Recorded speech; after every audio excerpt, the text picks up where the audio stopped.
All right. Hello and welcome everybody to the Super Baka Bros channel and tonight's inaugural stream of the Curse of Strahd campaign on Neighborhood RPG.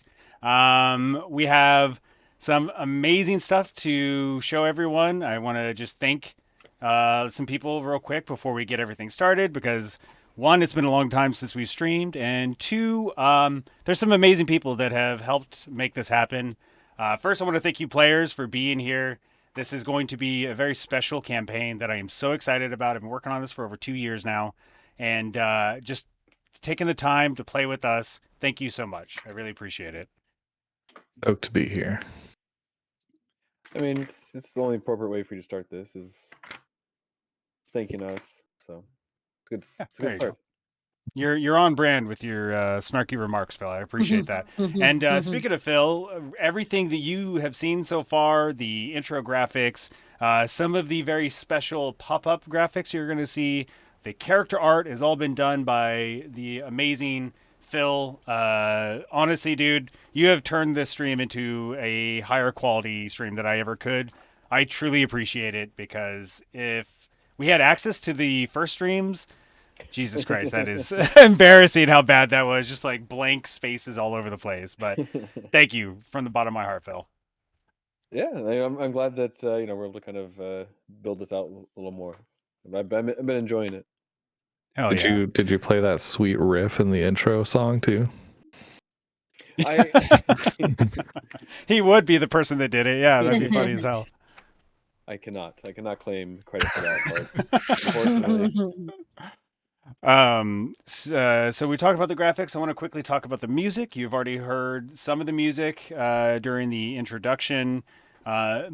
Most of the music that you're going to hear for the campaign itself is actually composed by, I'm going to put the Bandcamp into the chat. This Canadian composer named Travis Savoy. They have allowed us to use this music for the stream. And he's an amazing person. I've talked to him a couple of times, and I truly appreciate it. Please go to their Bandcamp and just follow them. It's absolutely free. It really helps them out, and I hope you like the music because I think it's amazing.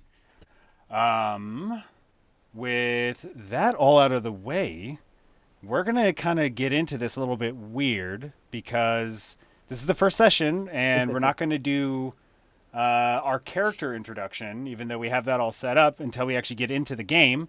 Because I want the character reveal to be part of the actual game itself, not the pregame.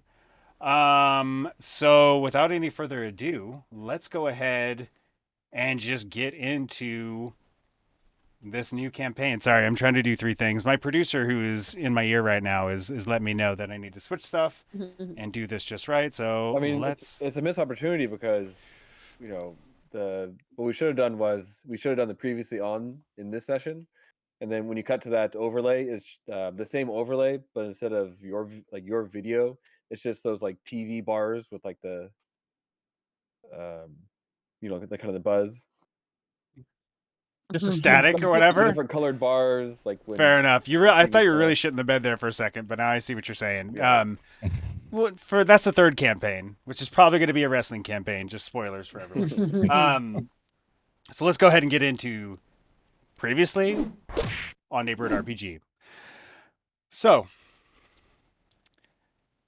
welcome to the world of Abir Terrell, specifically on the continent of Faerun, a place of magic and adventure, where a person can pull themselves up from nothing and become a king or a queen. A history filled with the most wondrous things you can imagine. To flying magical cities that filled the sky and then came crashing down into the planet centuries long ago.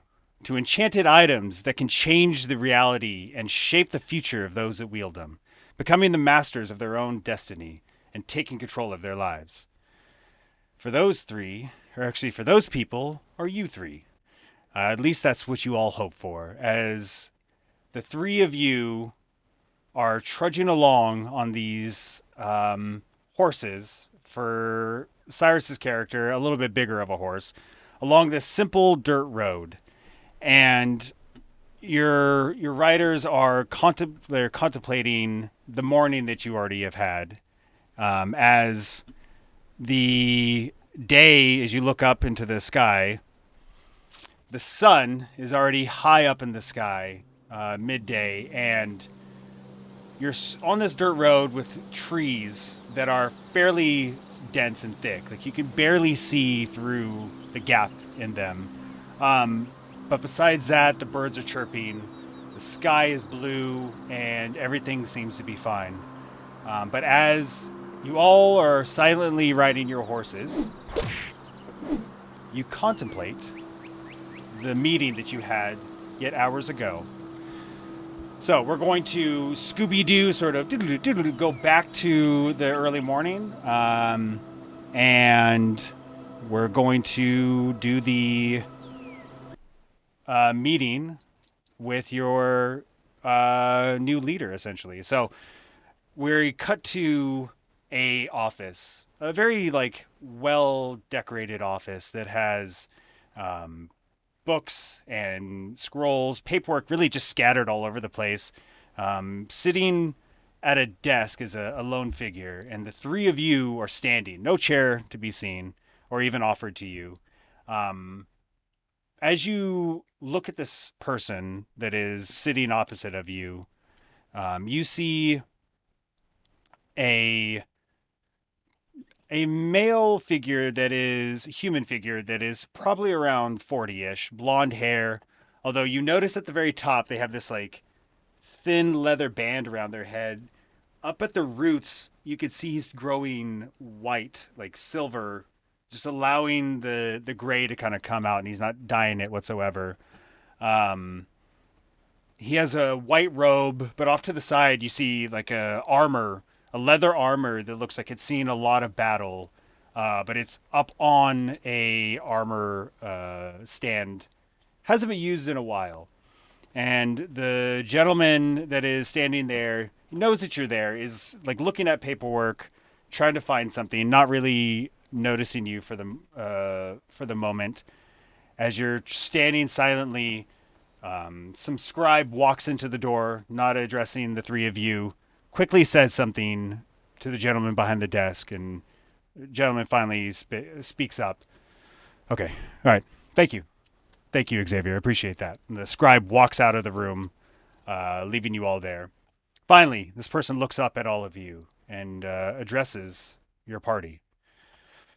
Well, if we don't have the saviors of Lady Morrowind here with us finally, your deeds have been spoken wide across town. We appreciate it. I thank you all for joining this little group of adventurers, if you will. Please, if you could, I don't know you too well, so if you could introduce yourself. And he puts his hand out to whoever wants to, one, describe yourself for the people watching, and two, whatever it is you want to say to the person that's talking to you. So whoever wants to go first, go ahead. Let's get this going. I feel like as the bard that I would likely be the first person to go, Alrighty. though I would not myself. But of course, I am Eldrin Farrell, as you know, of course. Um, I am a nobleman, quite popular around these parts. I'm sure you've heard many stories about my adventures within and without of the pub. Happy to meet you all. Happy to be here, and yeah, looking forward to having a drink when we're all done. And the gentleman who's sitting across from you nods his head slightly. I have not been privy to too many of your adventures prior to meeting you, but I've heard something about some comedy of some sort, so it is a pleasure to meet you, Elf. Formally. Why don't you describe to the people what your character looks like? He's a handsome fellow, Fuck off.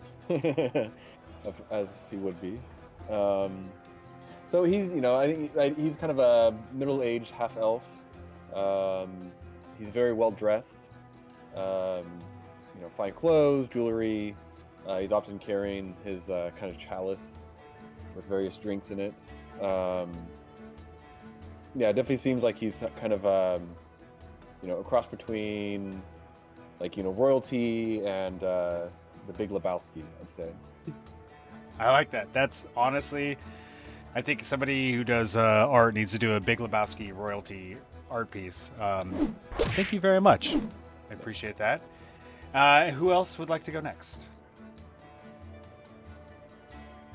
Akrog is like visibly sinking further back into the room. I am Bakrog the Stone. It's really all he gives this guy, but I can describe more for the people. For 1 second, before you describe your person, as you say this, the gentleman sitting there, he has his fingers like this, and he pauses for a moment, and then he realizes you're not going to say anymore, and he goes, "It's a pleasure to meet you, Bakrog. You're more than welcome to be here, and glad you are here." And then go ahead and describe what your character looks like, if you would, please. Yeah, so Bakrog is a big old boy. He's like, A big boy. I don't remember if he's 7 feet tall, but he's pretty tall. He's 6'11". Just towers over. He's a half giant, so he towers over most people, but he's like kind of small for a giant. Just kind of where he's coming from. It's very quiet and reserved, but very loyal as well, and has his friends' well-being at the forefront of his mind at all times. Nice. Very nice. As your character finishes saying what your name is, the gentleman looks over to the last person and expectantly waits for them to introduce themselves. So, Hannah, if you could please go ahead and introduce your character. My name is Stropharia, and I can only tell you about myself from the last 7 years because I have no memory before that. Ooh. And is this what you say to the gentleman, or is this what you're describing to the... That's what I say to the gentleman. Gotcha. He puts his hands down as he hears this. Slight look of concern you definitely notice as you're super observant of things that are happening around you. You see that he looks a little concerned and sad and quickly catches himself. Well, one thing that matters to the Harpers is your past. For without a past, no being can appreciate what they have and where they may be going. But you are more than welcome to join us here, and hopefully we can make your future a little more brighter. As he finishes saying that, he addresses all of you and says, "Hello, my name is Kenrith Kinnear. I am the most recent leader of this secretive organization, as our former leader has gone on an adventure and has gone missing, which is going to be what we're going to be discussing here and many other things. But I want to make sure that you're all clear of the seriousness of the situation. You all know Lady Morrowind, who you very graciously rescued from that common criminal from stealing her gold purse. But what you don't know, more than likely, is that Lady Morrowind is a very influential person here in Daggerford, along the Sword Coast. She's got her influence in not only just things in Daggerford, but abroad in the larger area. One of the areas is a mountain town called Mirabar, which what I'm about to tell you is beyond secretive, so you need to keep this to yourselves. But the mountain town has discovered a large vein of mithril, which I don't know if you know what that is, but it is a very valuable, very precious mineral that, if harnessed properly, could be very devastating to certain civilizations or very productive to others. So we have to keep this under wraps. Do I make myself clear? Mhm. Yes. Of course. Good. Now, Lady Morrowind has put a lot of her gold and platinum into not only finding this mithril vein, but developing it, hiring a mining company in to oversee the harvesting of the mithril. And up to about a month ago, everything was fine. But then miners started disappearing. So much so that the locals blame it on superstition and myth and whatever they're afraid of. But regardless of all that, something clearly is going on, as my predecessor, the leader of this group, actually went to Mirabar to see what happened and has been missing for 3 weeks now. So, what's your mission? Is you're to travel to Mirabar, meet up with a local half-orc reporter who has been investigating, trying to find out what's going on, and get to the bottom of the missing miners and hopefully any of the other members of the Harpers Guild, and specifically Raventhorn, the prior leader to this group. I know it probably looks like everything's well and fine here. As you look around, you notice that the just absolute mess of this office and just chaos. You can tell that it is not organized at all. He continues saying, but we are pretty low on members. And to be honest with you, we're very desperate. But if you are able to do this, we will provide with you some magical items that definitely would like your input on, but we can deal with that after you're back from your successful mission. We're going to provide you with horses. Each of you will get, and he lifts up a piece of paper, a couple of papers he's quickly trying to find. One, and he kind of looks at your faces, 2 potions of healing each, and about 15 gold for spending. I can't express enough how secretive we have to keep this mithril information away from Pry and I.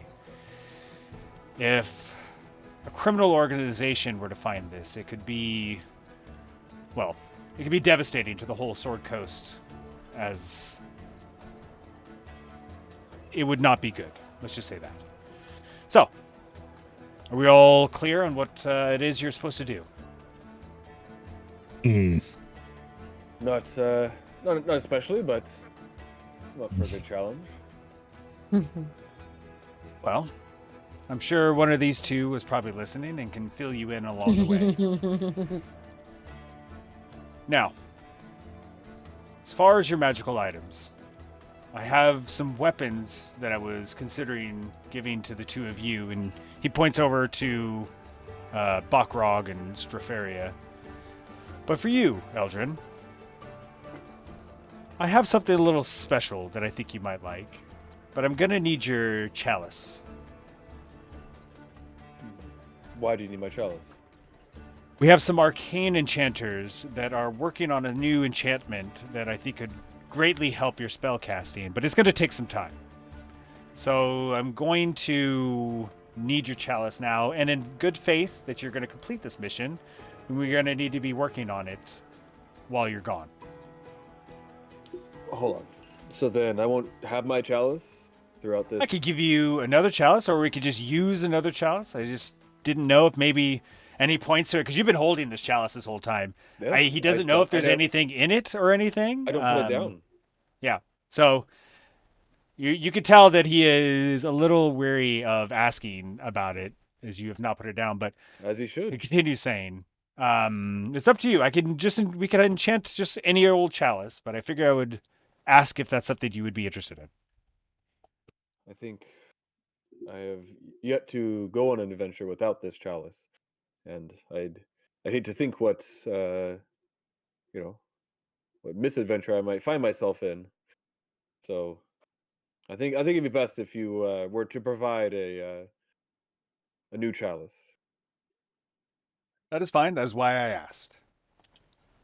Now, is there any questions you have for me about anything? Yes. What are we doing again? You're going to Mirabar, which I will give you a map, and you're going to find out why the miners are missing, and our former leader Oh. as well. Was it like a school that was attacked? No, it was a mine. And he looks to the two of you. Is there an off button for this guy? Will there be danger there? Yes, actually, that is a good point, Buckrog. The road that you're going to take will take you to Waterdeep. As you all know, it's a very fancy city, the bigger city here on the Sword Coast compared to Daggerford. But once you head northeast from from Waterdeep, you're going to be heading along a road that is not the safest. So be prepared for possibly bandits or monsters, creatures of some kind. Just be alert, if you will. Just kind of plays with the hilt end of his sword a little bit nervously. And Eldrin doesn't notice this, but Strafaria, you definitely pick up a bit of nervousness, even from this large person when danger is being spoke about. Kenrith, for the first time, kind of sits back and relaxes for a moment before he continues talking. He kind of sighs and says, I joined this group more than 10 years ago, and I thought maybe one day would allow me to bring myself up to make myself a king. But sometimes that's just not in the cards. It's weird how life works, Sorry.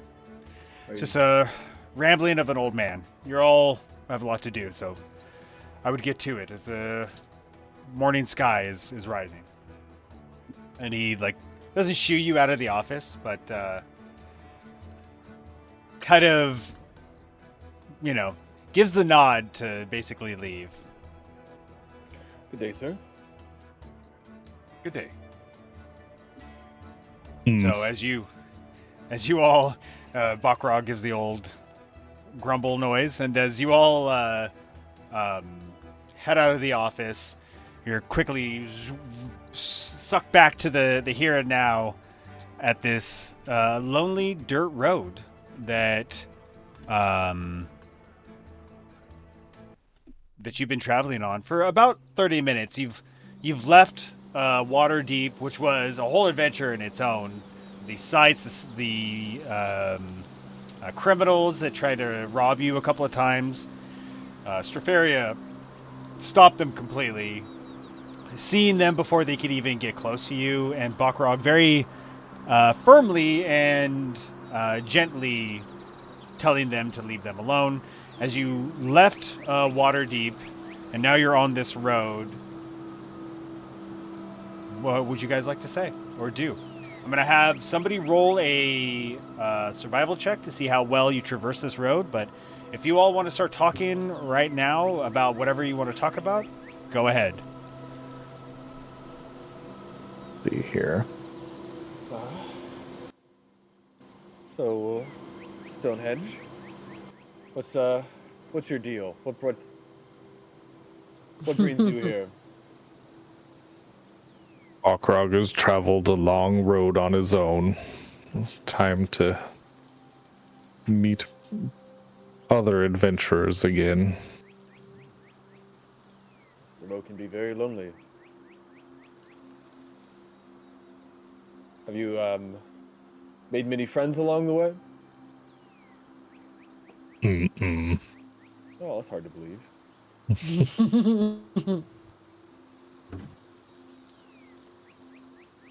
So who would like to roll the survival check? I will. Which die? Just a 20. First roll of the campaign. Let's go. 7. Okay. Is Lucky it number 7 with your survival modifier, or is it just a 7? Do you have a? Actually, shoot! You sent me your character sheet. I should know this. At the very bottom of your block of skills is survival. It's a wisdom one. +2, so 9. Okay. The road itself is, pretty straightforward. But as you're riding along, Strafaria is a little bit up front from everybody. You notice that her horse, maybe, or her, is kind of hitting some potholes and a little bit rough terrain as there seems to be maybe something on her mind as the road is giving her a little bit of trouble, but she's definitely leading the way. As you continue on, Strafaria notices first in the distance on the road coming towards you like a cart, a very basic, simple looking cart with two horses, probably like 300 feet away from you. You can see them coming up over this hill and heading down towards you as you're all going up this hill. So, like 300 feet away, if you all want to do anything or say anything or prepare anything, let me know. But you see this cart just heading towards you closer and closer.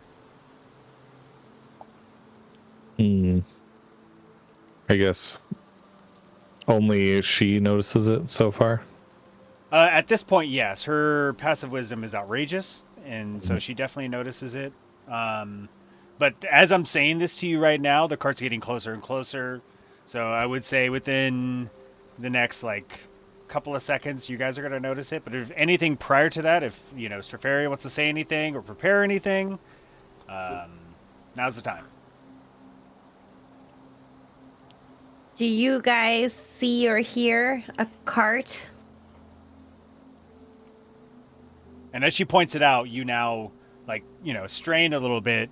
Eldrin, who was just looking off to the side and, cleaning the wax out of his ears, finally turns to look and notices the cart as well. So Bakrog and Eldrin notice the cart. Yes.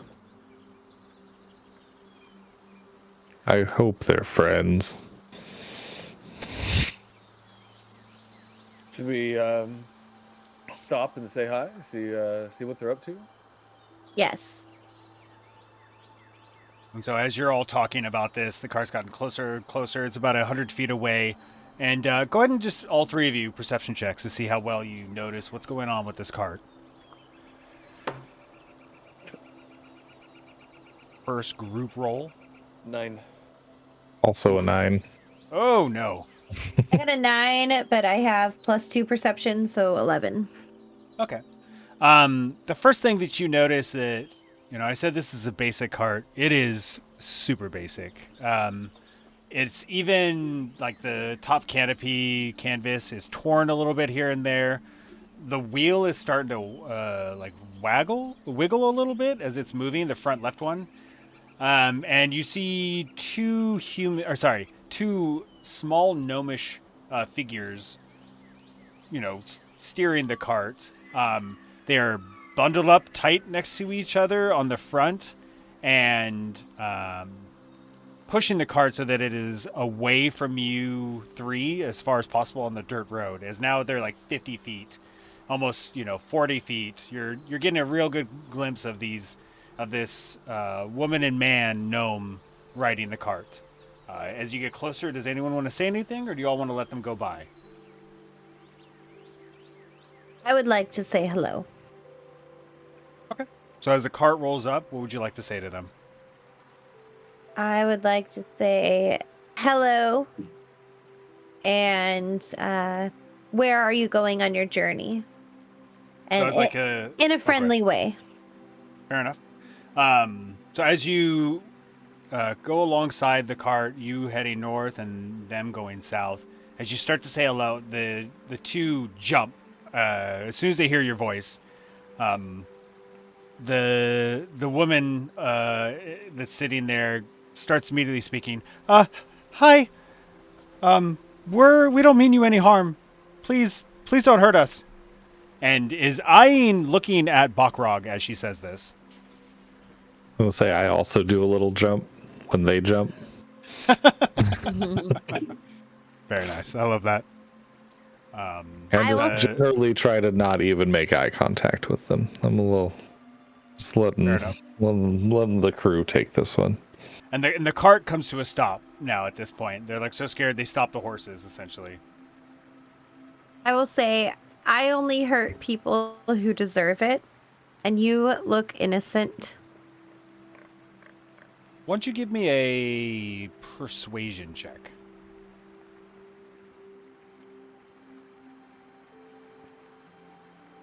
"12." Okay. So as you say this, you see the lady softens her expression a little bit, and all of a sudden, like super fast, the canopy that's behind her, that's like closed, opens up, and you see this like super small, little boyish face, like pop out and smile at you. Probably like 4, maybe 5 years old, and you just hear him say, "Oh wow, that's a mountain! Look, sis!" And this older, probably 9 or 10 year old girl pops her head out and sees Buckrog and says, "You dummy! That's not a mountain. That's a giant." "Oh, wow, a giant!" And the dad and mom kind of push them back. Mom says, "No, dears, please let us talk. Thank you for your kind words. We didn't know, and hopefully aren't wrong, but we didn't know if you were bandits. This road it's been pretty hard, to be honest with you. And if you're heading north, you should be prepared to not trust anybody, to be honest with you." And you can see there's like this look of pain on her face as she says this. "Is there anything that we can offer you before we part ways?" "Oh, you're too kind. We very much appreciate it, but we're pretty close to Waterdeep, and we're just trying to find refuge there after what's been happening up at Mirabar."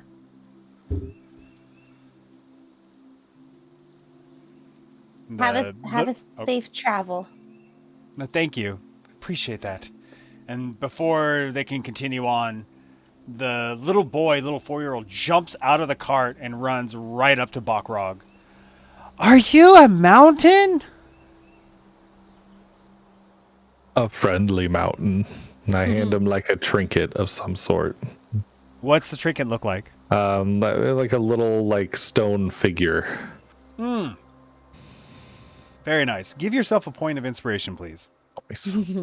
As you hand this, like your hand is large and massive compared to this little child, and you go to put it in their hand, and they like with 2 hands take it, and they're just in awe of this. "Wow, a mountain giant gave me this. Mom, look!" And goes back to the cart and says, "This is so unique." And the sister is just like, "You're a dummy." And goes back inside. The dad finally speaks up and says, "Please, do be careful. We luckily were traveling with somebody earlier, but there's been a few bandits that have tried to rob us a couple of times, so do be on the lookout."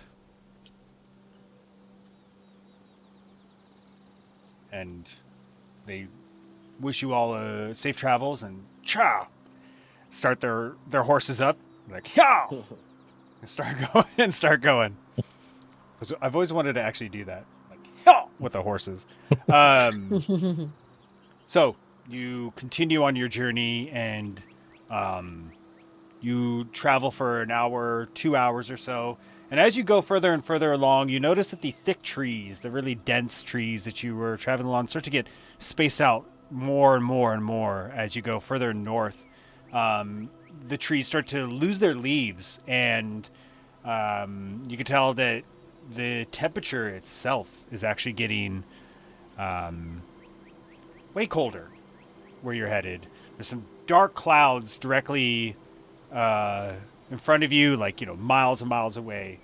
But you could tell that things are definitely changing. Whoever wants to roll a survival check, go ahead. See how well we traverse the second phase of this journey. Mine's awful, so not me. Yeah, there's no one that really. Yeah. That's the one good thing about there not being a druid or a ranger in this group. I got bad news though. I rolled a 1. But we didn't do a graphic for the 1, damn it. I have a +2, so it's 3. Okay. And natural ones aren't an automatic fail during skill checks. They are for attacks and whatnot and saving throws, but so not the end of the world. We just started. You Skip could it. you could tell that Bakrog and Eldrin, you're looking at Strafaria, and the two of you are kind of wondering, has this half elf ever ridden a horse before? Because at one point the horse goes sideways and like continues north on the road, but is like sidestepping and not really listening to Strafaria as she's trying to like corral the horse to go straight. The horse finally does, but it slows you down a little bit after some time. So she's still traveling north on the road, but the horse just literally turns sideways and like sidesteps for a little bit until Strafaria gets the horse under control. Give me perception checks, everyone, please. You're forgetting my perception is. 5. For some reason it's plus 5. 3. I feel like I'm not sure why it would I be don't know. plus 3, but we'll see. Oh, that's right. We were going over that, and they did the auto thing and like gave you an additional point or something. Yeah, I don't know if that's from. I think it's a +2. It's probably just from auto thing. Yeah, so I'll go with plus 2. I got a 15. What did you get, Strafaria? 5. And Eldrin? Oh, geez. Cinco.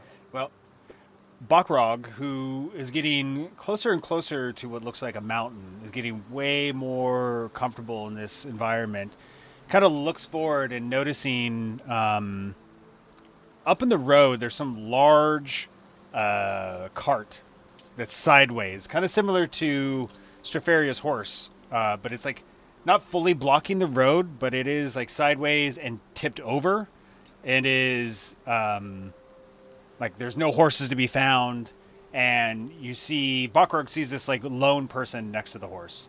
It's probably about 400 feet away. As you were continuing on, the rest of you are going to notice this, but Bakrog, if you want to say anything to them, go ahead. There's someone up ahead. I think they're alone. Oh. Should we invite them to join us? Yes. Maybe. That's perfect. So as you're continuing to get closer and closer, this lone figure notices you approaching them, and she, if you can see, she's like this, has this like long red hair, wearing like very basic clothing. It's pretty dirty and haggard, a little torn at spots. As she notices the horses riding up, she instantly like puts her hands up in the air. Oh, please help me! Help me! My. Oh my gosh! She's like catching her breath for a second. My wagon tipped over. My husband is crushed on the other side. Please help us. I rush to her side to comfort her.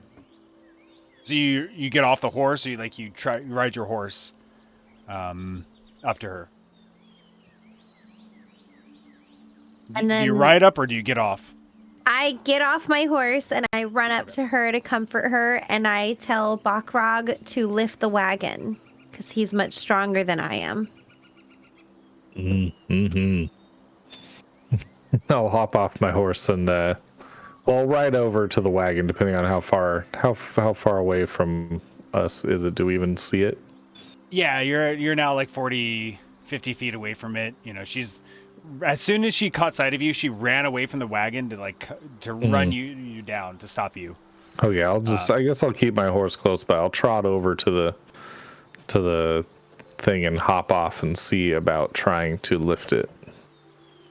Okay. Eldrin, what are you doing? I'm gonna kind of hang out the side of the we're in some kind of carriage or something. Their wagon is knocked over. You're riding individual horses. Oh, individual horses. Okay, I'm gonna kind of hang back. I got my chalice going, kind of drinking.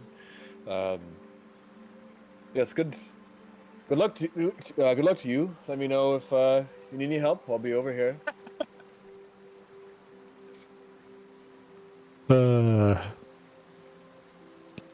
So, Buckrog rides his horse up to the wagon to get off it and help lift it up. Strafaria, what were you doing? You were comforting this person? Mm-hmm. Okay. So, and are you staying on your horse or are you getting off your horse? I am now off horse. Gotcha. I rode it. Strafaria. I am She's off my off. horse as well. Yeah. Okay, just want to make sure. I have So you tied rode- my horse to a tree. Okay. Okay. Mine's just chilling. Okay. So here's what happens. As Bakrog rides up to the wagon, gets off of it, and like starts sizing up, trying to see how heavy this is, where to, get a good lift. And go ahead and give me a strength check, if you could, please. Indeed. Where's my good D20? Here we go. 16. Oh, yeah. Okay. I got that fatty +4 strength modifier. That is always nice. As Strafaria goes off to the side to tie her horse up to a tree, you notice some movement in the bushes a little bit. Like possibly a squirrel, possibly a bird of some kind, but you do notice something that catches your eye. Me? No, Strafaria, as she goes to tie her horse up to the tree. I begin to think that this may be a diversion from bandits. Fair enough. So that's what's going on in your head. Eldrin, you're kind of off to the side. As Bakrog, who very quickly, very easily, like he strains for half a second because even Bakrog isn't fully confident in his own strength, and lifts up the wagon after a brief moment and puts it on its side. You see like a lone gentleman laying down on the ground. Seems to be fine. They're not unconscious, but they're like, like this, a little scared of the wagon just being lifted up briefly. As the wagon goes up, Strafaria, who is like looking off to the bush and then looks back to the wagon as it goes up, there's this quick movement as a body comes running out of the bush that she was looking at. Another person runs out from the other side, and then the woman that you were comforting quickly takes out a sword and says, I appreciate your help, darling, but if you could please put down any gold or anything that you got that is useful or valuable. I don't want to hurt your pretty face. What do you all do? I'm so mad. I'm just swelling You've with anger. set down the wagon by now. Yeah. Okay. I mean, unless I was mid-lift, if I still had any hands on it when I hear what's going on, I just like push it so it just rolls off. Onto the person or just No, rolls away? just rolls away. Oh, Just, sure, "Oh, absolutely. God damn it. So like the wagon kind of just like rolls a little bit forward into the trees, not too far because the one wheel is really jacked up and broken. I think we just lost. Yep, we lost all three of you in the Roll20 app. Just a heads up. I mean, roll There we 20 go. up. Weird. It's a weird app, but we're gonna use it. So Oh, you're I still hear the sound, so I must have been in there in Oh, that's theory. weird. Yeah, now you're back in. I see. Okay. Well, sorry, everyone that's watching. We're using new stuff, and it's going to be really cool, but it's also new. So oh, go ahead. I grab my rapier, Rapier. and say, I will not be robbed without a fight. And as you say this, the person, this gentleman, sorry, not gentleman, this bandit that came out of the bush has like a small mini crossbow pointed at you. The woman is pointing her sword at you as well, Strafaria. The other gentleman that came out on the right side, that's kind of next to you, Bakrog, is holding what looks to be some sort of a staff of some kind. And then Eldrin, who's a little bit further away from everyone else. What are you doing? Are you still on your horse? I was He drinking. was drinking his chalice. How far away am I? You're like 30 feet away from the wagon. You're somewhat close, but not too close. Okay. You're standing. Okay, so the leader of this group, she looks at everyone and says, "Now we don't want to have to hurt you, but please put down your weapons and anything valuable, and y'all can be on your way. Now." And as she says this, the older gentleman, this like gnarly looking beard and robes, starts to swirl around the staff that he is holding, and it starts to glow this like purple, ethereal light as he starts to point it over at Bakrog. That's making him real mad. Making me real mad. Is there still a dude just like laying down at my feet? He actually is. So as you lifted the wagon and noticed you, it kind of scared the crap out of him. So he has not gotten up yet. He obviously notices that you are there and is like very nonchalantly trying to like edge away from you while he's on the ground, but he has not got up off the ground yet. No. All right, I want to pull my sword and put it straight up to this guy's neck. Oh God. So you quickly pull your large, I almost said Buster sword, but your large sword. It's basically two-handed. a Buster sword. It's a Buster sword. Let's be honest. And do you say anything to the person that's in charge, or to the person you're putting the sword on?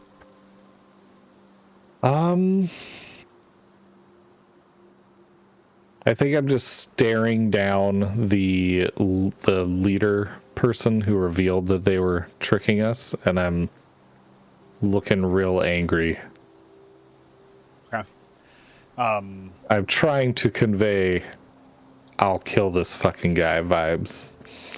Give me an intimidation check, please. Okay.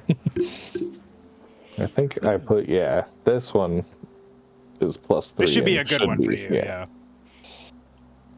Come on. 13. Okay. The person you have the sword on is almost peeing themselves. You can tell they are sweating profusely and not doing good. He is looking at the leader, like pleading for her to do something. The leader just smiled and says, "Oh, isn't that cute? Put your sword down or kill him. Either way, we're gonna get what you got." So there's someone with a sword, someone with a crossbow, and someone with a magic staff. Correct. Okay. And then the other guy is just, there's 4 of them. And the other guy's just down on the ground. He has no weapon in his hand. He has a large sword at his throat, essentially. Eldrin Pharrell is going to kind of sit up. It's like, whoa, everyone, let's calm down here. We just need to relax. Everyone's looking a little too intense. You know, maybe a joke. A little joke will help kind of calm everyone down a bit, bring some levity. So, let me know if you heard this one before. It's an oldie but a goodie. But so listen to this. An orc, an elf, and a dwarf find themselves being granted wishes by an Ifriti. The orc says, "We orcs need to return to power. I wish all the orcs and half-orcs would return to their ancient lands." The Ifriti nods his head, and the orc vanishes. The elf says, "The elves need to go back to their roots. I wish all the elves and half-elves would return to their ancestral home." The Ifriti nods his head, and the elf vanishes. The dwarf looks around. "Let me get this straight," the dwarf says. "The orc wished for all the orcs to be gone, and the elf wished for all the elves to be gone." The Ifriti nods. "Very well then," the dwarf said. "I'll have an ale." You, give me a performance check, please. And God, roll a natural 1, please. What do I got? You should have something. Oh yeah, I got decent. Yeah, you're... Damn. 8. Oh, okay. Almost 18, but Still getting those acting chops honed in. First mission. I'm getting my a type 5. Not there yet.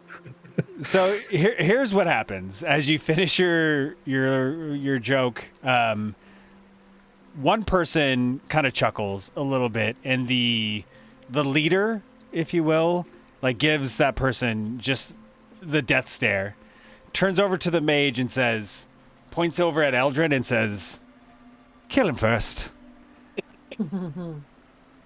Let's go ahead and roll initiative, please. Oh damn! I was looking to use it. Yeah, it was cool. 18.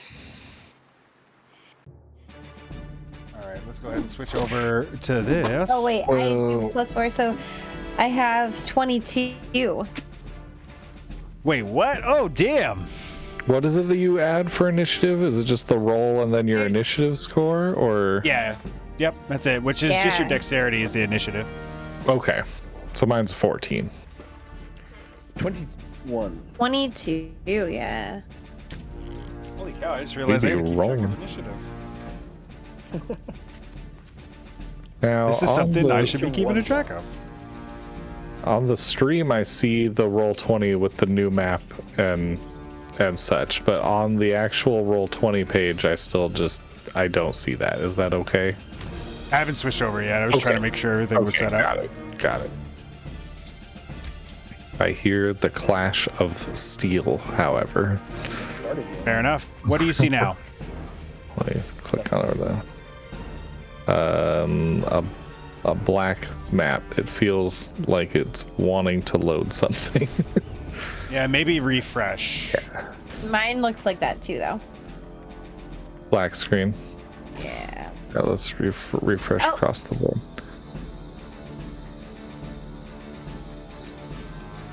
There's got to be just like something we're not realizing for Oh, there making it it is. load new things. Yeah, it loaded for me now. Okay. I had to reveal the area. It's like I didn't know it had automatic dungeon fog. And Oh, like I said, nice. people, this is all new, so we will do it live. All right. Doing it live. We're doing it live. Horrible human being, one of the funniest moments ever.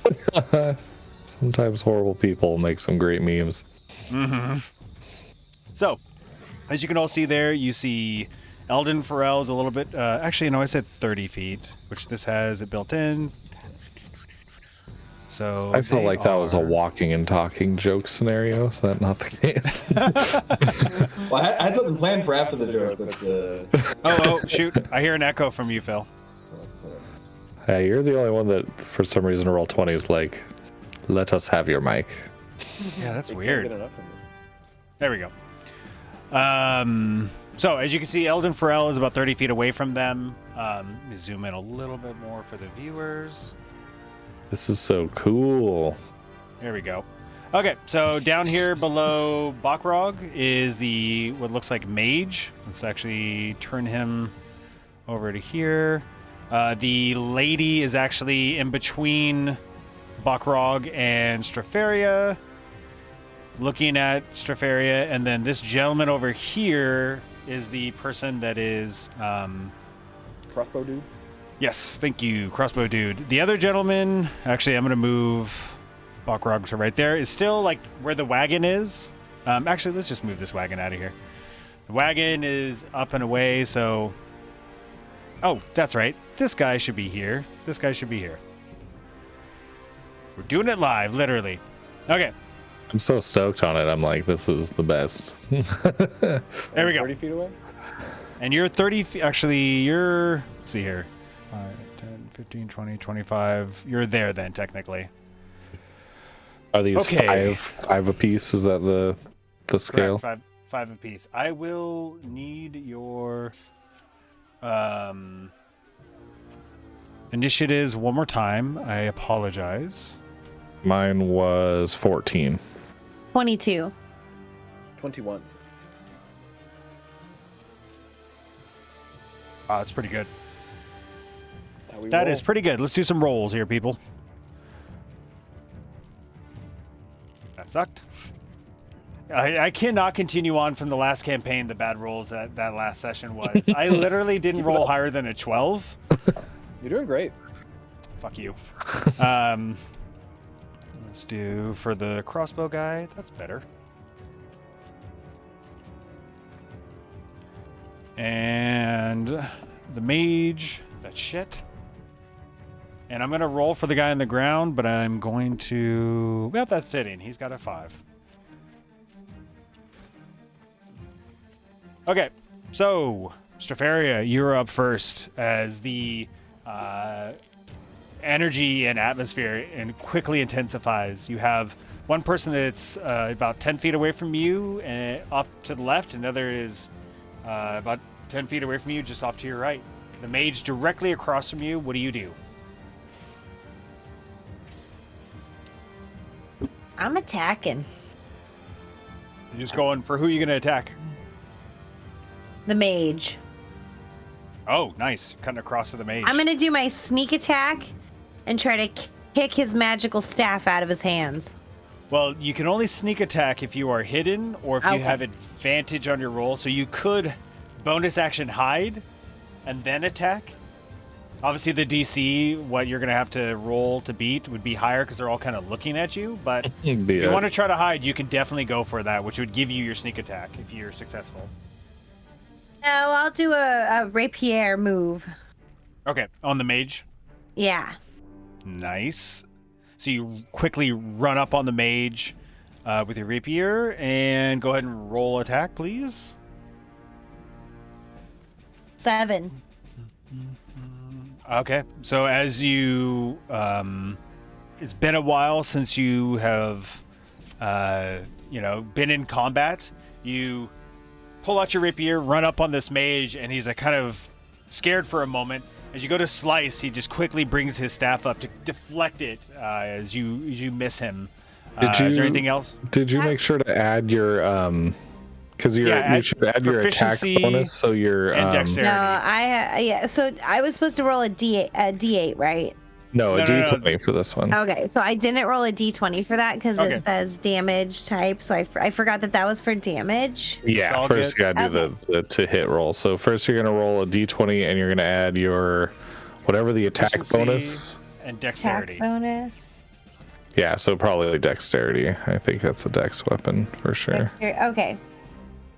So it's Okay. So roll a it's like- 20 I and then- plus rolled. 2. I rolled. Go ahead. I rolled a 15, Perfect. and my dexterity is +4. Yeah, and then you have a proficiency plus 2, right? Correct. So is that So- altogether 21? Yeah. Okay. And any item, any weapon that you use that you're proficient in, which you are with this one, you just add that proficiency bonus. Okay. Cool. Yeah, you absolutely hit this mage as we rewind reality for a moment. Instead of him deflecting it, he goes up to deflect where you think you're going to do a overhand diagonal slash into his chest. You quickly feint, bring it down, and you slice up into his stomach, not trying to kill, giving, off to the side stab motion. But you can see the mage definitely is scared for a moment. Go ahead and roll damage, which would be your D8 or D6. I'm not sure.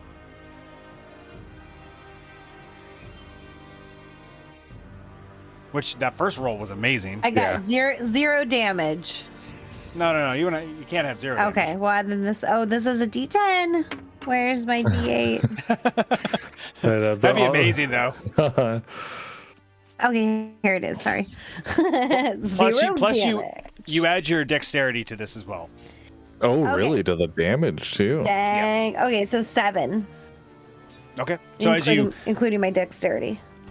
as you run up on him and stab through the stomach, as you pull out, you quickly twist at the tip, and you can see some blood just splatter on the ground. You definitely hurt him pretty bad. That was good.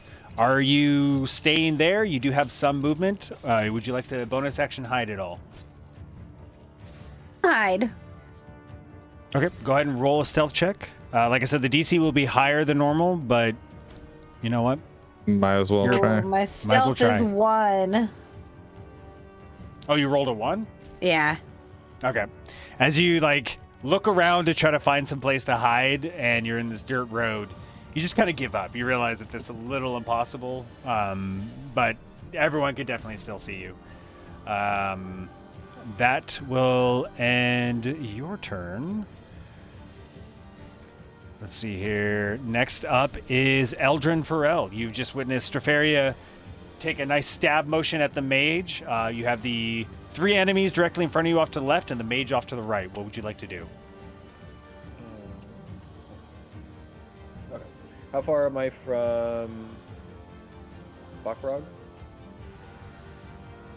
You are 35 feet away from Bakrog. So when I do, I'm new to much of a magic caster. So when I do like bardic inspiration, do I need to have like my item? Do I use it for that even? You can. It's more flavor, to be honest with you, but I do like that sort of thing where your item, gives you the inspiration. All right.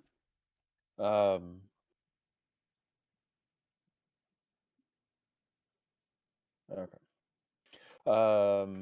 So I'm gonna turn to Bakrog for my bonus action and say, Granite, don't be Fucking asshole. Fucking asshole. don't be so hard on yourself. You've got this. I don't know, my little. Discord unfortunately cuts it out completely, but just the 1 second of the note. 1 second, yeah. Really good.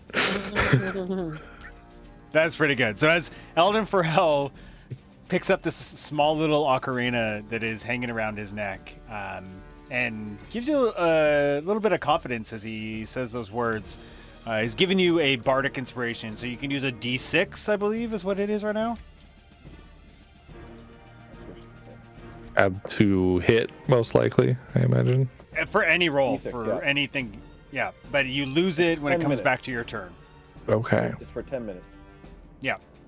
So you need to 10 minutes or use it one within that use, time period. basically. And so I can. Correct. So, do I have to declare I'm using it before I roll the other dice that I'm going to roll it with? I don't think so. No. Okay, so I can be like, oh, I rolled a shitty damage. I'll add that inspiration. Correct. Okay. Yeah, I'm pretty sure. I'm not even gonna look. I'm so positive. Says this can be added after seeing the roll, but before Yeah. knowing the outcome. Yeah. So Okay. before I can say you fail, Mm-hmm. you Okay, need so to I decide have to that. kind of be like, was that good enough? Okay, got it. Yep. Got it. And Bakrog just getting that tiny little bit of confidence. He's like beaming right now. He's so angry at these guys, and then he's like, my friends believe me. I'm ready to fucking rock. The No betrayal. pun intended. I didn't even pick that up. That is so good. Maybe Bakrog is secretly a comedian as well. So as Eldrin gives you this inspiration, you're definitely feeling more confident. Eldrin, are you staying there? Are you going to use your action? What are we doing? So yeah, so I can do that as a bonus, and I can still do like a regular. Okay. You can move and action. Yep. And are these all humans? Yes. I am regretting so many choices that I've made. Now it's real.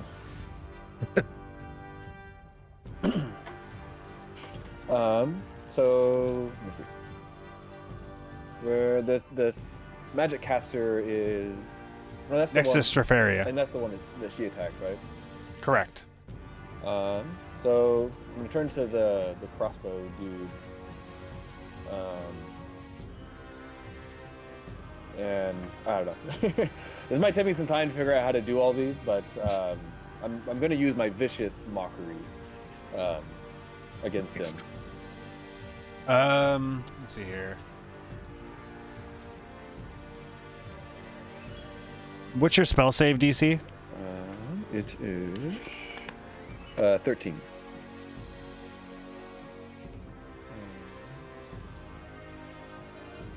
So what does your vicious mockery sound like? Actually, let me roll real quick. Yeah, I'm trying to think. Because he's just kind of a basic bitch. Like if he was like a certain race or something, that'd be easier to make fun of him for something. But he's just kind of a dude. Is there anything about Crossbow guy, he has a big scar going down his face and lots of freckles. Man, you're kind of setting me up for getting canceled here. Yeah, I'm trying to. That's my plan here. I know I'm not going to probably many kill you this regrets. campaign. I'll just get you canceled instead. Yeah, the ultimate death. The true death. The death you A cannot, fate worse than death. No saving throws will protect you from that death. Yeah, seriously.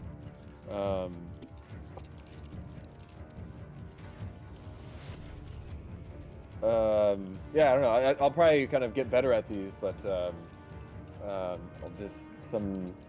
say, well, that's a nice crossbow. Did you make that yourself? And you see the bandit kind of like look down at the crossbow, and he looks up like, what? What the hell? Go ahead and roll your D4 psychic I got you. damage. Because I rolled a 2. I'm embarrassed for you. Fuck. Do I add anything? No, it's a D4. Like Alright, well, you're fine. not gonna be much in the first place. But what'd you get? I got a 1. Fair enough. So as he like kind of looks down, confused, and you just hear him go, "My mom got me this crossbow." He takes 1 point of damage. Are you staying there or are you moving? I'll stay here. Okay. After that, actually, is Mr. Crossbow, and he is going to take a shot at you for saying that shit. He's going to stay right there and Oh, wait, just did take he- a shot at you, did he- Eldrin. Oh, he has disadvantage, doesn't he? Because he was viciously mocked. Yeah, because he's Nice. viciously mocked. Let me check. And have disadvantage on the next attack roll before the end of its next turn. Oh, against anyone. Bard is cool. I've heard Bard is a cool class. Bard is very cool. I have It created just- a Bard that I want to play so badly. Stacks all sorts of weird stuff.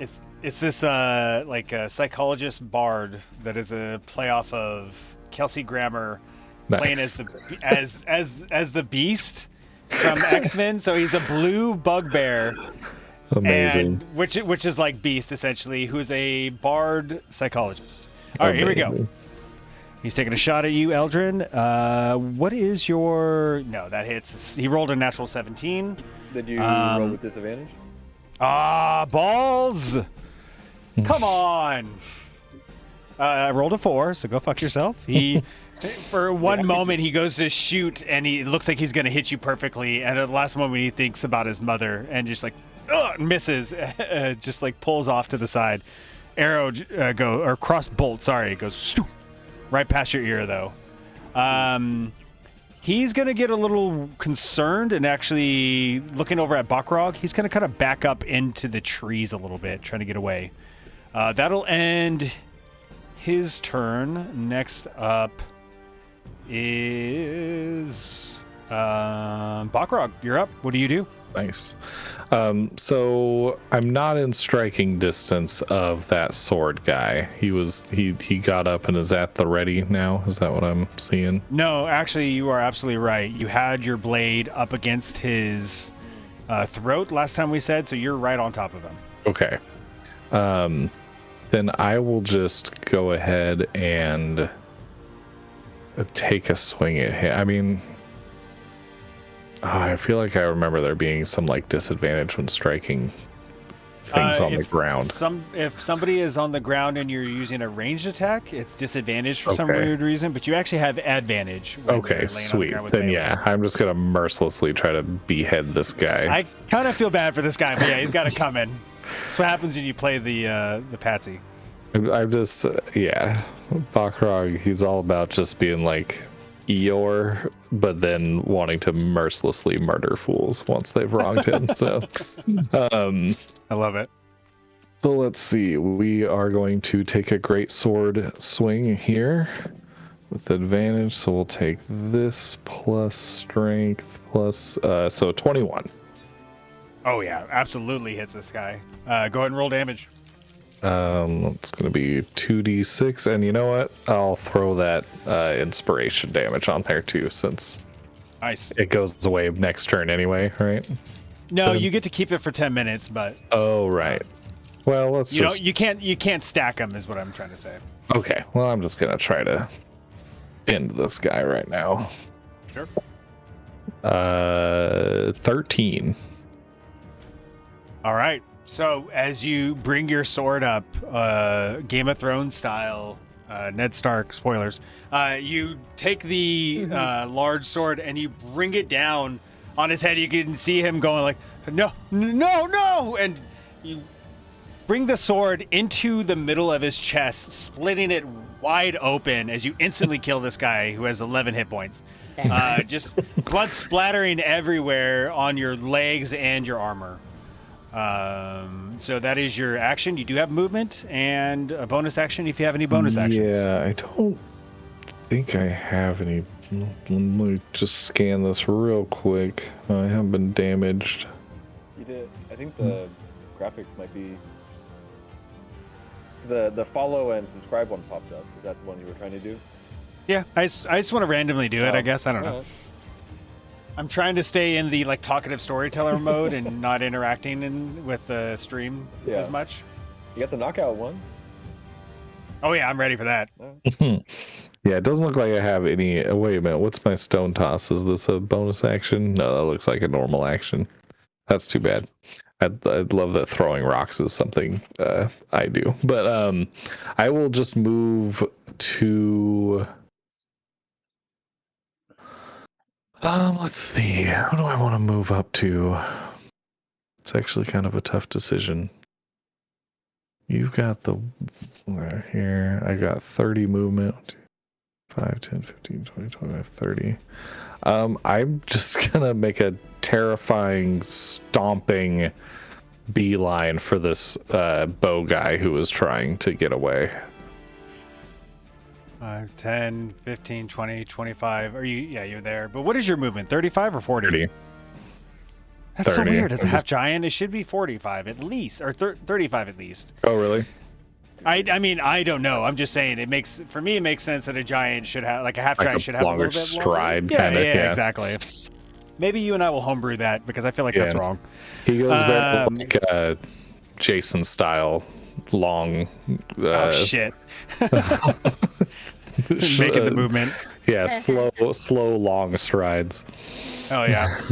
So he's as you run up on him, he is super scared, like trying to reload his crossbow, and yeah, he's starting to get super scared. That ends your turn. We have the mage who has already taken some damage. He is going to. Oh God. Yeah, Stropharia is right on top of him. He's going to disengage from you, which is going to give you, Stropharia, an attack of opportunity. So if you want to roll attack with your rapier against this guy, as he leaves your space. Oh. You get to add all. You get to add basically 6 to it since you're decked. Yeah. Okay, 9. 9 altogether. Mm-hmm. That unfortunately misses as he leaves the space that he was in, very quickly catching you off guard. Before you can bring your sword up to slice where he's standing, he quickly moves out of the way and you just miss him as he moves out. From there, he's going to step back and I can't believe. Let's see here. He's going to shoot a firebolt over at Bakrog, which is a dexterity saving throw. Bakrog, if you could please.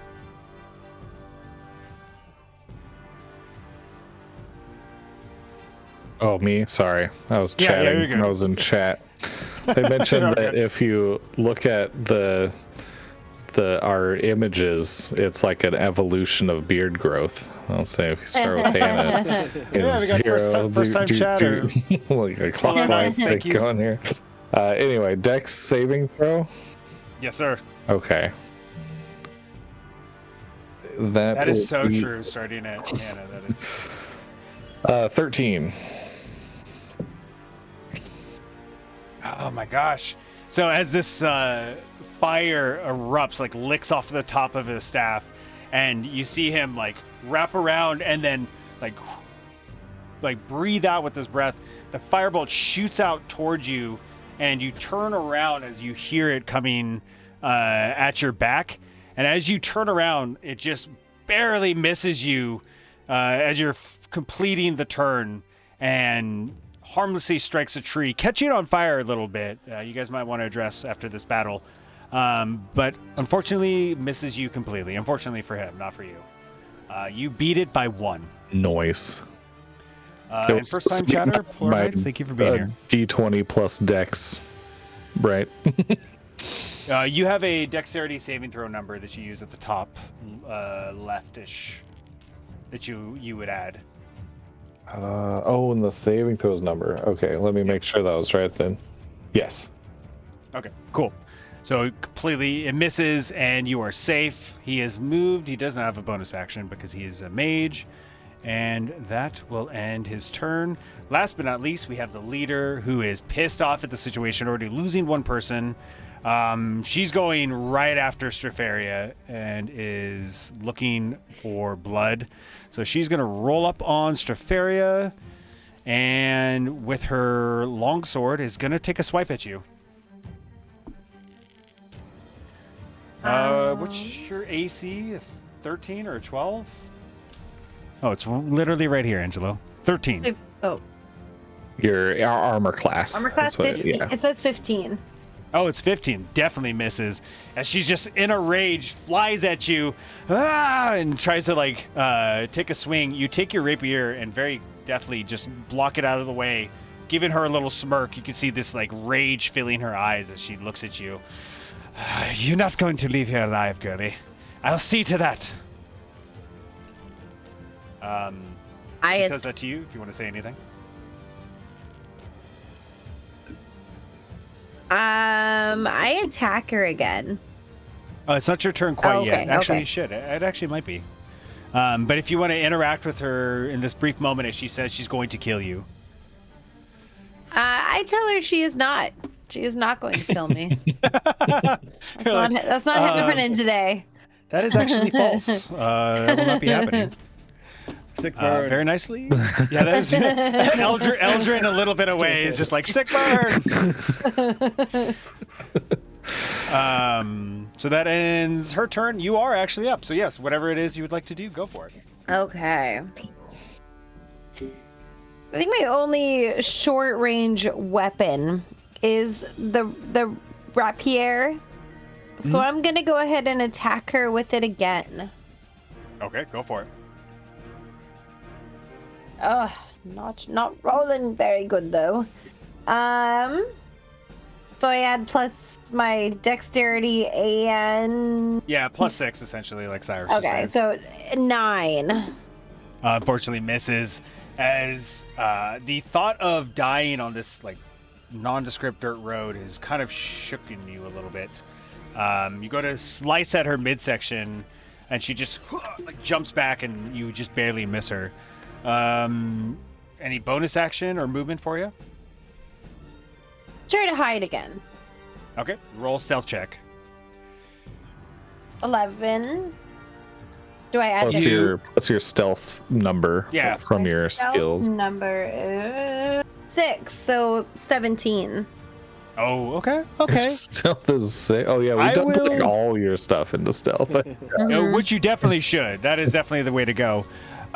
You honestly, you're at the tree line, so you don't take a step back, but you kind of get low and make yourself really small for the people around you. So there's a possibility that definitely not the person in front of you, but the other people may not be noticing you now. And now can I sneak attack from the hiding position? Did you already swung this turn, right? Yeah, okay. Okay. So next turn, I'm hiding. if you are hiding, or if you have advantage, like if somebody were to be flanking your enemy, you would get advantage and automatic sneak attack as well. Okay. So keep that in mind, not only for you, but your teammates as well. Okay. So that ends your turn. We have Eldrin. What are you doing over there? Are you still on the horse, by the way, Eldrin? Are you literally sitting on your horse, Yeah. drinking your chalice, and fucking casting spells at these people? your Another sip. friends just get rocked. I mean, I don't know you all that well. I wouldn't say friends yet. I think we all just got hit with vicious, whatever that was called. Vicious mockery, yeah. Vicious mockery. Yeah, I'll take a sip from my chalice, and that might be my actual, whatever you call it. You kind of focus your magic through. But, arcane focus. I'll turn to Stropharia, and do my bonus action to do the bardic inspiration. Yep. Just say, you go, girl. And what else do I have? You're gonna need so many of these quips for an entire campaign. I'm really regretting every choice I've made in my life that's brought me to this point. So many jokes you're gonna have ready. I know. 30 feet. How far?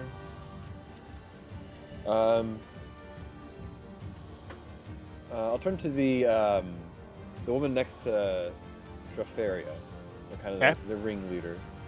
I Sure. don't think I have to do a joke for this. What are we doing? Please, God, don't make me do a joke. Hideous laughter. Oh, fuck. What's your spell save again? 13. Okay. Is this person I'm doing this to? Do they have a class? No. Okay. Why do you ask? Just curious. You son of a bitch. You got something happening. I had like one joke for one specific thing, but then I have to do a lot more research.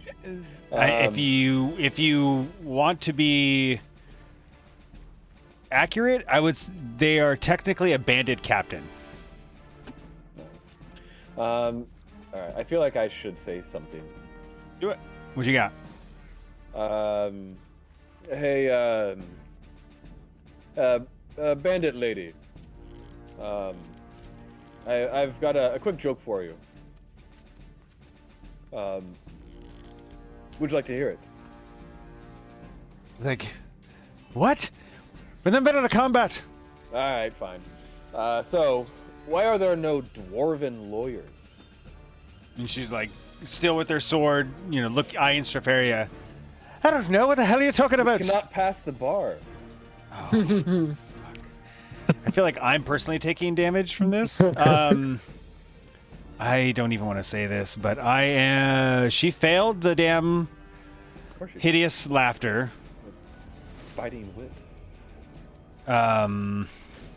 Wait a second. It was a wisdom saving throw, right?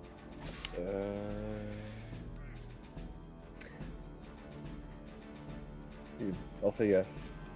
Yes, wisdom saving throw. Shit. So, Stropharia, directly in front of you, you see this woman, and she's like talking quickly at Eldrin about, we're in the middle of a battle. And as soon as she finishes saying that, just this noise erupts from her that you're not quite sure is actually laughter, but she just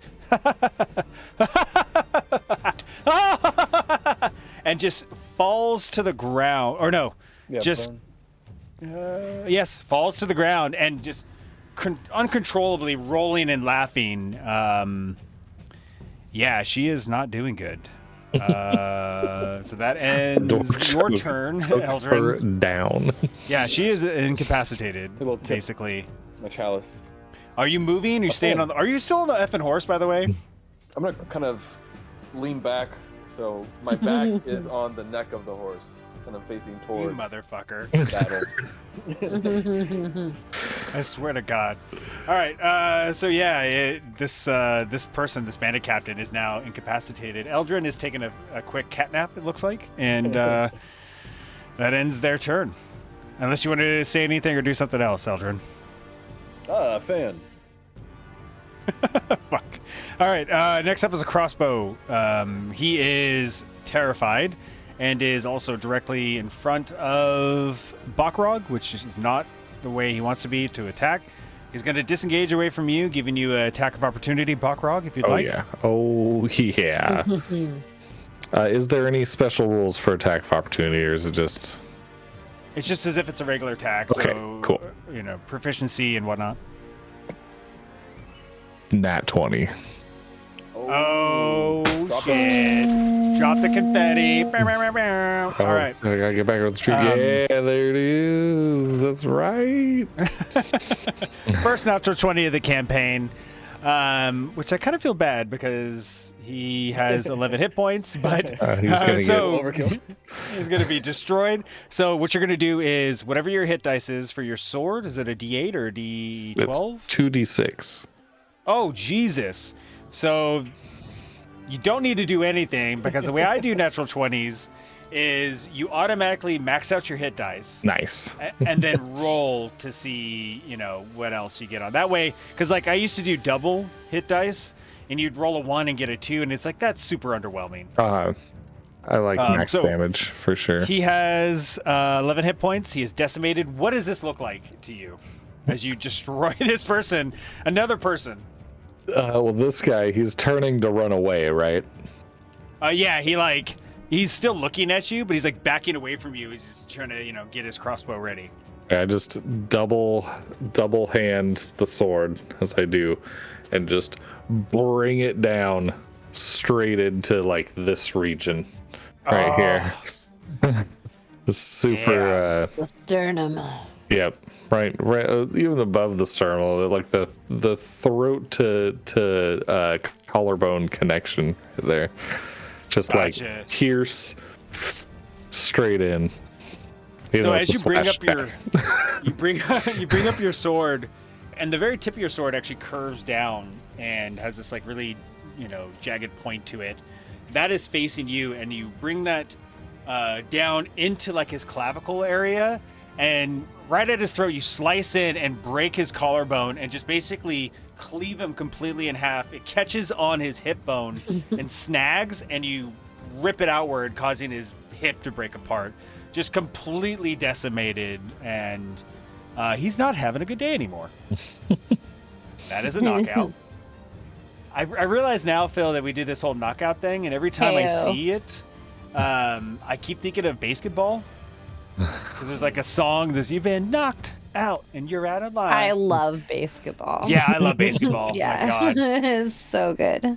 If you love basketball, for people watching, you should check out Cannibal the Musical. That is one that is so messed up, but it is so brilliant by them. Orgasmo. Yeah, we were Orgasmo, obsessed so with good. Orgasmo in middle school. Yeah. Cyrus Nice. is the one who told me about it in middle school. Right on, Yeah. Cyrus. That's awesome. I've got some important information. Yeah, he had the important facts. Cyrus is like, I've been trying to reach you about your vehicle's extended warranty. Here's this movie, Orgasmo.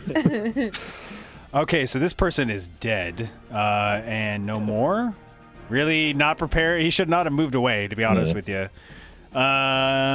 Next up, we have Bakrog. Jesus, Bakrog, you're up. He's on a tear here. Yeah.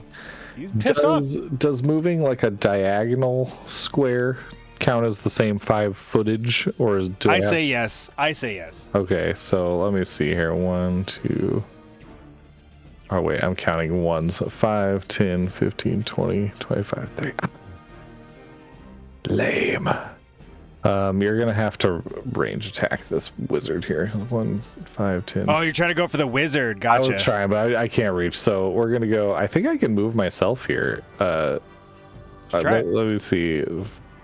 Should I show you each move? 5, 10, look at this. 15, 20, 25. Bam. Nice. Dang. How cool. That was fun. I'm playing a video game now. I'm guessing melee attack on the. Yes. We're going straight to the great sword attack. Which has advantage because she's rolling on the ground laughing hysterically. Oh, nice. These are both D20s. Okay. They're from the same set of dice, but they feel like a little different size. But anyway.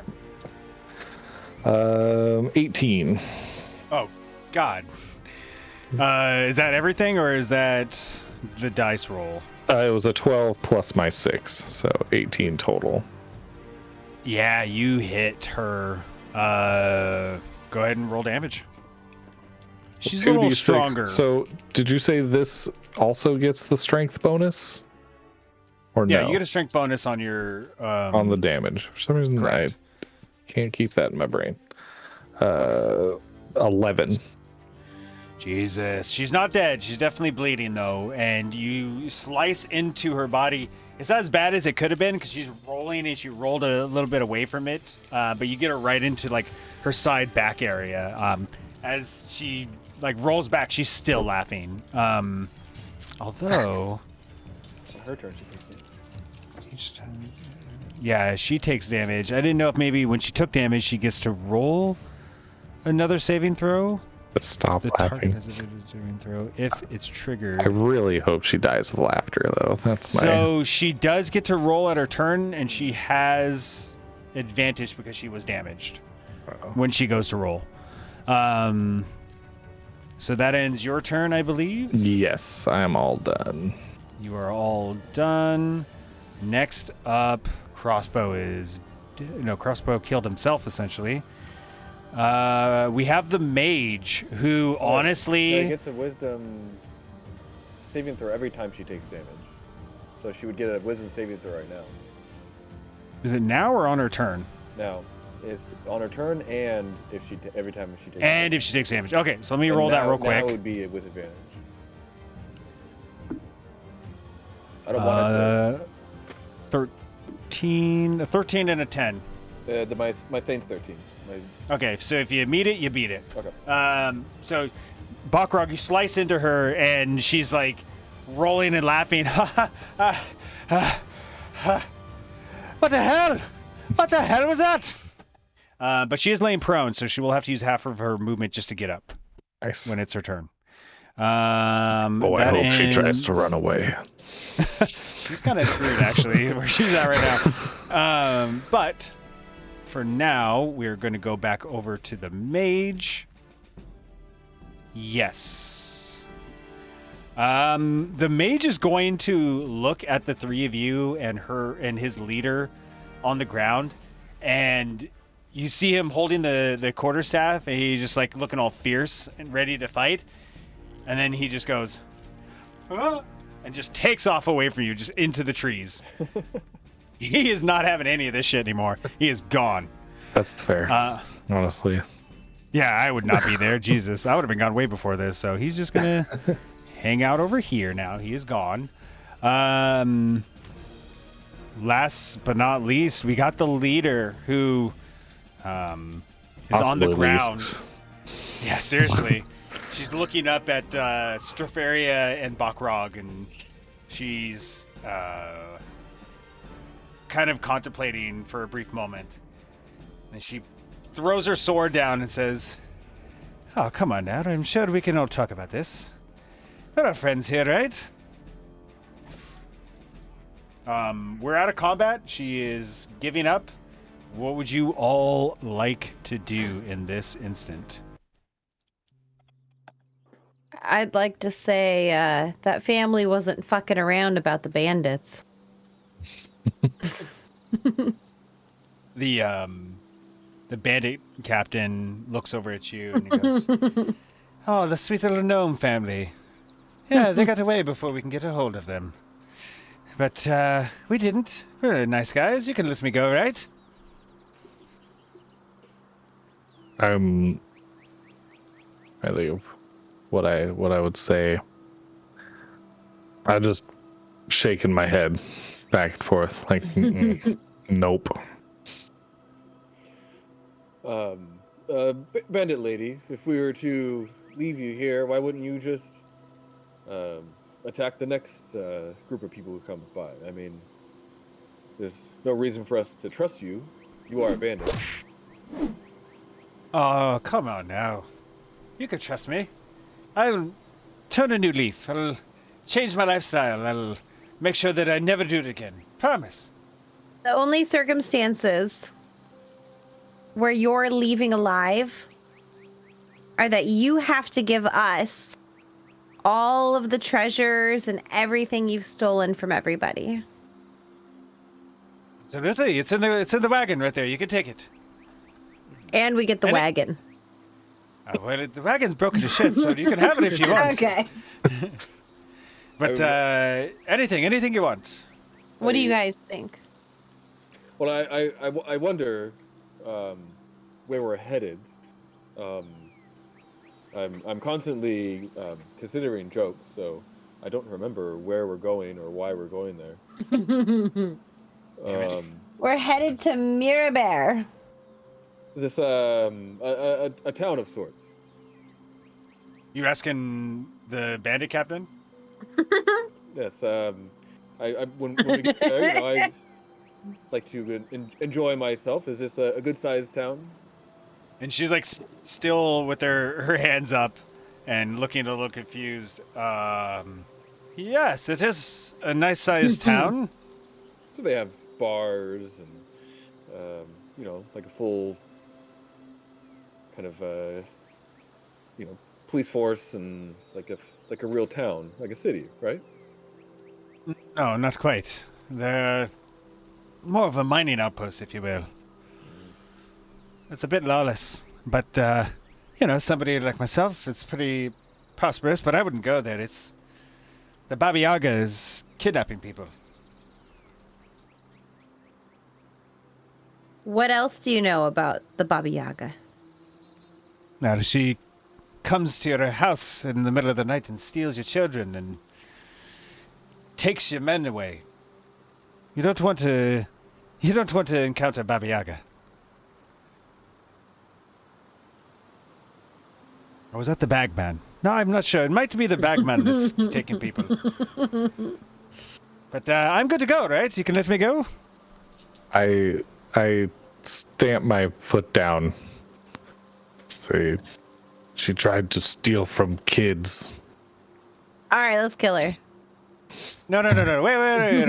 I'll tell you anything you want to know. Do you want to know about Mirabar? I know everything about Mirabar. I know what's going on there completely. I wonder if this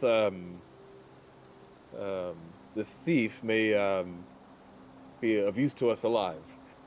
Perhaps we could tie her to our carriage and see what usefulness she might be once we get to this mining town. Listen, I don't want to tell you what to do, but I'm not going back to Mirabar. You can kill me if you want to, but I am not going back to that place. So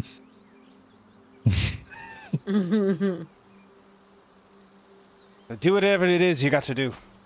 Just know you have to live with your actions.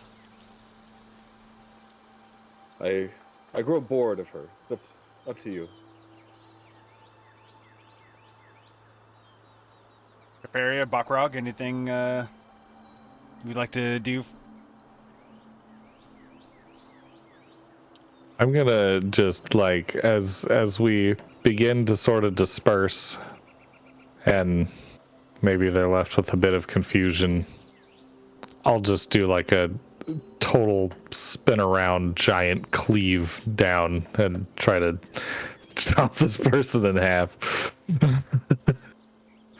So, as this is happening, Straferi, you see it happening. So if you want to do anything prior to like the strike actually coming down, you have that moment.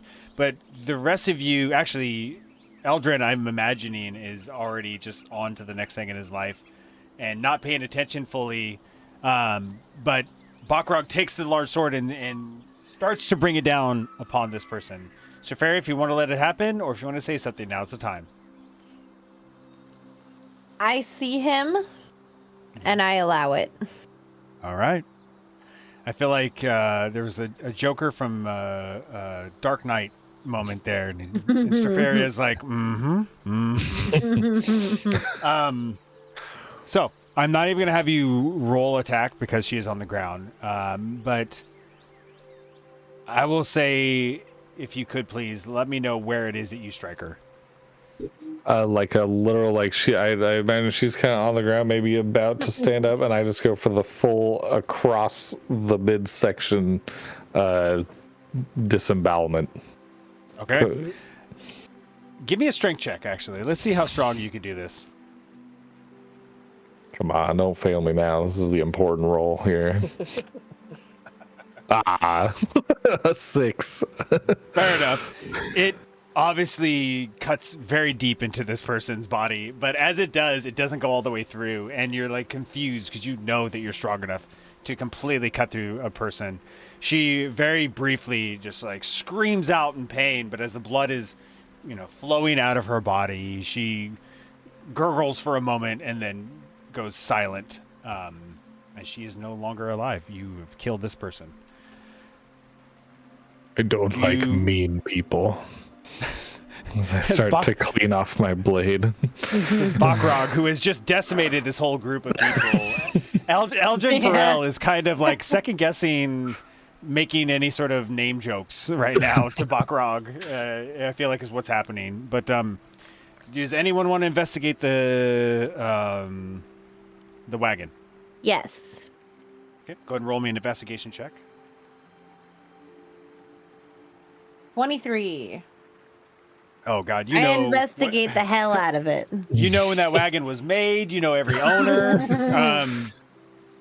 So you go through the wagon and you find like a really rusty dagger that has an interesting looking hilt, and you find 5 pieces of copper. And that lady lied to you. Yep. Go ahead and add 5 copper and a rusty dagger. That lady lied her ass off. And at any time, I should have had you roll an insight check, anyone. Anytime you want to know if someone's lying to you or anything, you can roll an insight check if you'd like. My equipment box is completely full. Is there somewhere else I could put it? Well, so you see there's like 5 little boxes in the equipment box? Yeah. The top one is copper, I believe. Oh, okay. Correct. So 5 copper?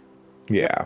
But each of those 5 is like a different kind of currency. I only know copper and gold, so we'll leave lucked out there. Should I put the dagger in there too somewhere? Yeah, you can put it anywhere in your sheet. It's just a rusty dagger with a really cool looking handle.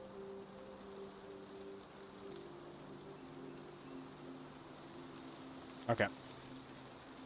All right. So as you look about the carnage that has been brought on this dirt road, are we leaving the bodies where they are, or what are we doing? I'm gonna put out the fire on that tree that the mage start. Like, screw these dead bodies of these people. I am taking care of nature. We are harpers. That's what we do. Which, yeah, absolutely. That's amazing, and I appreciate that. I would have gave you a point of inspiration, but you still have one. Oh, yeah, I forgot. I could have decimated someone even harder. Yeah, seriously. So you take care of the tree. I'm assuming the rest of you are leaving the bodies there, and we're going to continue forward onto the journey. So as we keep going up this dirt road, and it gets more sparse and sparse with the trees and less leaves on the trees, you start to see snow, and it starts to get really cold. As it goes up higher and higher, the hill, the road that you're on, you can see in the distance this large mountain covered in snow and ice, and at the base of the mountain is a large river going along the mountain itself. On the river, on the other side of it, is what looks like a small mining outpost, and going up a little ways on the other side is the actual mining facilities itself. So as you're going through this, what is now snow and ice road, do you guys have any winter clothing or anything? It's all basic clothing, I believe. Yeah, I'm just wearing Your chainmail. big ass heavy armor. Yeah. To have known that we were going to cold weather. You definitely would have known. So I would say that Kenrith Kinnear, the leader of the Harpers, would have prepared you all. So you start to take out your coats at least. And A big fur collar on my coat. oh yeah, Oh, yeah. you have the most ridiculous fur collar on your coat. I have It's tall leather boots. Ooh, nice. And Strafaria is like wearing like some super nice boots. Like even Eldrin is looking at him like, son of a bitch, I should have had those boots. As you get to the actual town, it's covered in snow. It's now nighttime, and the clouds are really dark. Like, you're starting to see the snow really start to come down, and you're kind of thankful that that battle didn't take longer, because you worry that the snow is coming down so thick and frequently now that you might not even been able to get to this place if it had taken longer. You're walking through town. It looks like a ghost town, to be honest with you. You see no one there. Somebody in like a small shack is looking out their window and quickly shuts the blinds once they notice the three of you. And as you get to the outskirt of the town where you see the actual mining facility, that's where you start to hear people. That's where you start to see people. Miners are walking about, and looks like they're all heading toward the same place. Some house or building that looks extremely cozy. There's like smoke coming out of the chimney. Lights are blazing on the inside, and you hear laughter and all kinds of celebration, as it is clearly the tavern that you're supposed to meet this half-orc reporter at. Do you guys want to go in? What do you want to do? I'll say, well, my chalice is nearly empty, so we go in for a refill. Oh, go ahead. No, you go ahead. I was contemplating doing some investigation before we go in.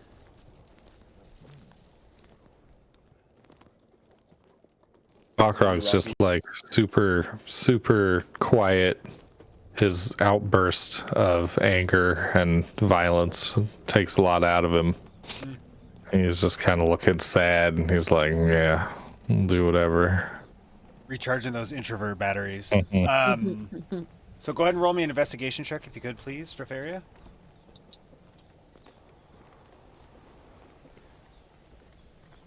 14. Okay. You look about this building and the surrounding area, and not much looks really out of the place or anything that catches your attention. The only thing that does is on the side, you see like a cellar door attached to this building, and the light that's emitting out of that is like a weird green color, if you will. And you notice it is locked. That's the only thing that's really out of place.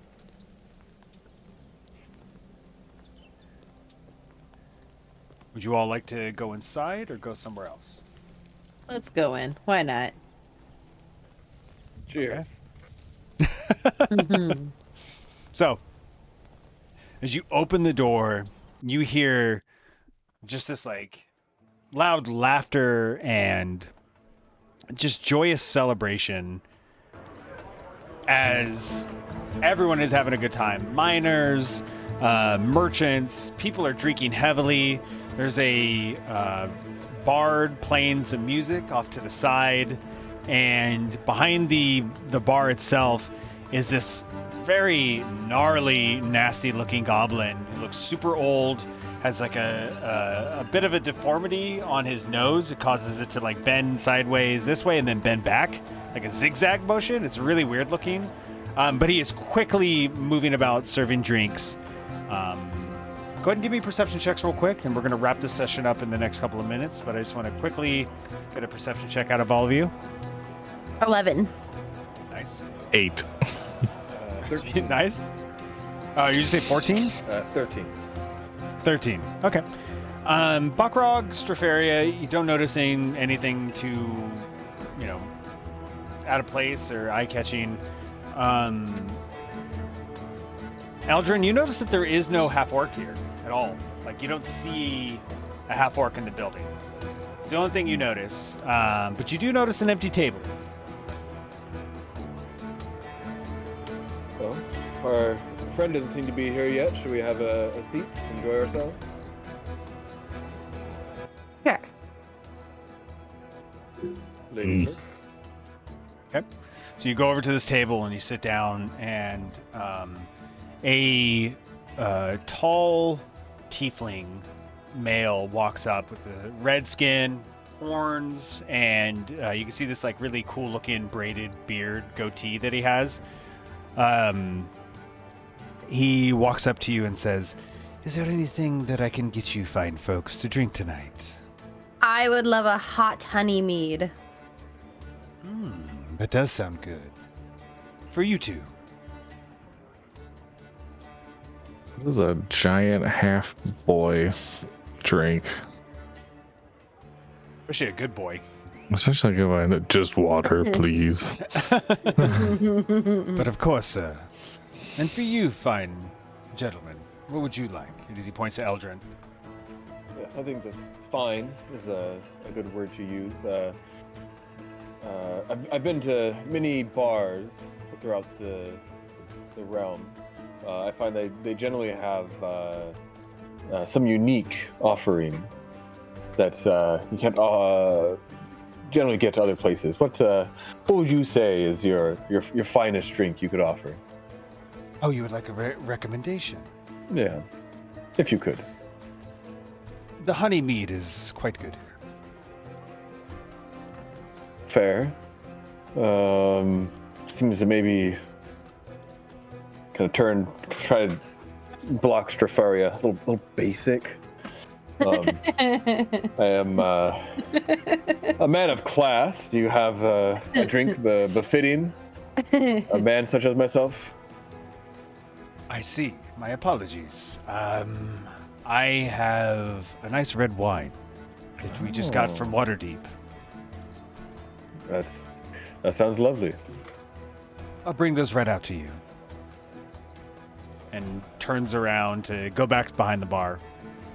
After a moment of sitting there, if you'll want to say something, that's fine. If not, after like 10 minutes of sitting there going, like, what the fuck is happening here? If anything you guys want to say, let me know. Well, yeah, you asked if we want to say anything, and then just kept talking. Well, I want to make sure that you know that there's not anyone coming for the next 10 minutes first. So if there's anything you'd like to say before the 10 minutes is up, now's the time.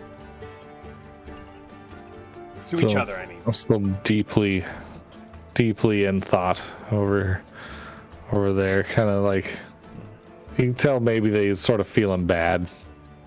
Yeah, Strafaria definitely notices this. Aldrin is on his own. He's in his own world. Who knows what the fuck he notices? I'm gonna say I would. I mean, he's a big dude. I'm gonna kind of put my hand on his back, like, hey, you did good out there, okay? You shouldn't be ashamed of your, you gotta find your genius, and I think you have. You done well. That's so good. You see a big stony smile creep across his face. As this brief conversation finishes, and Eldrin's feeling really good about himself, and Bakrog is also feeling better. You hear this this weird laugh coming from behind you, Eldrin. It kind of scares you for a moment. He goes, "Ha ha ha ha ha! Well met. Good to see all of you are finally here. Welcome to the Mirabar Outpost." And you turn around and you see this really tall looking older half-orc gentleman who has the coolest looking long hair braid that it's like a 5 braid. It's super intricate. It goes all the way down to his butt. And he is wearing what looks like fairly basic clothing, but you could tell underneath his clothing, his muscles are very large and very strong. He, without waiting for anything, just sits down and says, "The name's, excuse me, the name's Charles. It's good to finally meet all of you. I'm sure you're here from," and he gets quiet, "the Harper's Guild?"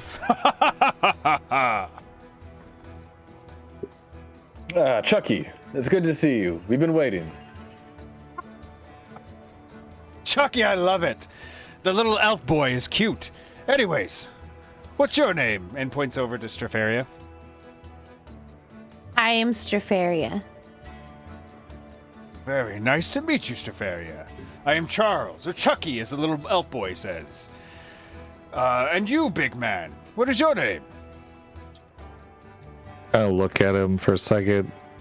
Like all of the energy I had gotten from the compliment has been re-drained from my soul just by the loudness of this character. Balrog the Stone. Ah, the stone, I bet you are. A big man indeed. We're gonna need a man like you for this mission. I'm sure you're all wanting to hear everything that I have found. I'm Eldrin invest- Farrell. Thank you for asking. No, little elf boy is fine. Little elf boy is fine. But Eldrin will do. So, It usually does. I could tell that you and I are going to get along famously. Well met. Anyways, and he gets serious. I'm sure you're all dying to hear what it is that I found. And he gets like really quiet. But first, I need a drink. Do any of you need anything to drink? I have my honey mead, but if you have any pipe weed, I would take that. Yes, I actually do. Some of the finest pipe mead of the spine of the world has to offer. Thank you. It's been a long journey. I bet it has. Elf boy, what do you need? I need not. Wise words from a wise man. Bakrog? You're not like just annoyed. Very well. I'll be right back. And he heads over to the bar and he's like talking to the goblin bartender for a moment. And you can hear him very loudly say, "I'll have the special." As you're hearing this, the two of you are kind of giving each other looks, whatever they may be, whether like an annoyed look or like maybe I like this guy look, but you're trying to tell each other how you feel about this guy with just looks. And before anyone can get any sort of word out, there's a quick flash. All the lights shut off completely. And the split second after the lights shut off, there's this like green flash of light. And you hear somebody scream, like, and it takes a long time. Like people are talking before the lights actually come on. You see some lanterns lit. One arcane user like puts a flame into his hand and lights up everything. I want perception checks from everyone real quick.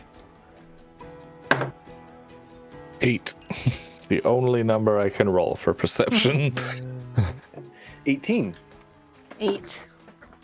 Nice. Strafaria and Bakrog are like quickly looking I have a around. +2. Sorry, 10.